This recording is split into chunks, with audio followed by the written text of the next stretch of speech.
রাতের ডিনারে এরকম লাল লাল ঝাল ঝাল চিলি সয়া থাকলে কেমন লাগবে বলুন তো। চলুন আজকে এটাই বানাই। সয়া চিলি বানানোর জন্য সবার প্রথমে আমি গরম জলে নুন দিয়ে সয়াবিনটাকে ভালো করে সিদ্ধ করি। তারপর জল ঝরিয়ে ভালো করে চিপে নিয়ে তার মধ্যে লঙ্কা গুঁড়ো আর নুন দিয়ে আমি ভালোভাবে একবার মিশিয়ে নিচ্ছি। এরপর দিচ্ছি তার মধ্যে কর্নফ্লাওয়ার দেওয়ার পরে আমি দেবো তার মধ্যে ডিমটা দেওয়ার পরও ভালো করে মিশিয়ে নেব। আসলে এই স্টেপটা পুরো একেবারেই করা যায়, কিন্তু আমি একটু ভেঙে ভেঙে করছি আর কি।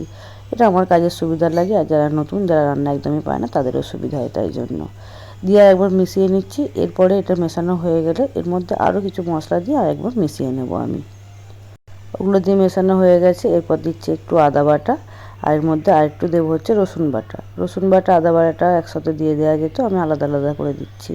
আর তার মধ্যে দিচ্ছি সয়া সস, আর দিলাম একটু ময়দা বাইন্ডিংয়ের জন্য।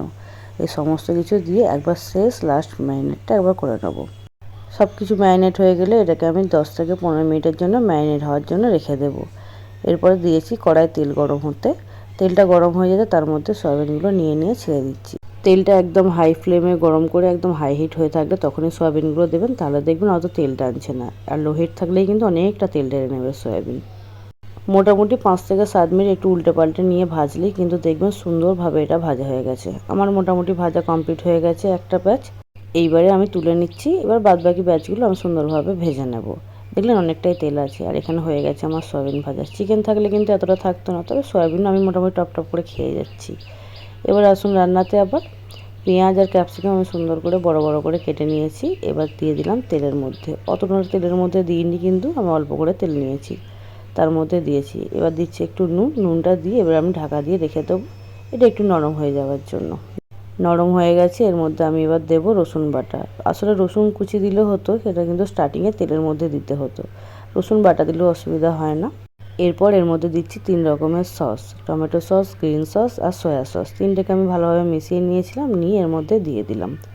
গ্যাসটাকে আমি হাই ফ্লেমে রেখে দিয়েছি। দিয়ে তার মধ্যে দিয়েছি একটু নুন, আর দিচ্ছি একটু লঙ্কা গুঁড়ো। আমরা একটু ঝাল পছন্দ করি বলে দিলাম, যাদের পছন্দ না তারা স্কিপ করতে পারেন। আর এর মধ্যে দিলাম 4টে দানা চিনি না দিলে আমার কোনো রান্নাই কমপ্লিট হয়েছে বলে মনে হয় না, তাই দিলাম।